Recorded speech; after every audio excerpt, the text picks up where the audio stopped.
one of my best friends, she just kind of said, I don't know what to say. Like, I don't know what to do for you.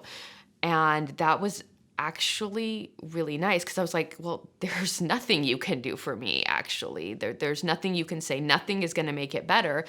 Um, and I'm kind of glad that you're not trying. So it actually helped me relax because it wasn't, the person wasn't trying to be like, oh, well, I'm going to say this to you and this will make you feel better. Because I think when people try to do that, then there's also that stress of, oh, wait, I didn't feel better. I think a few of my friends, I think it was maybe a week after my mom died.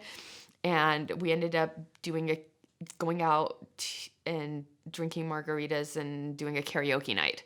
And it was just this sort of really random, like, we don't know what to do with you. Like, we don't know do you want food? Do you want to get out of the house?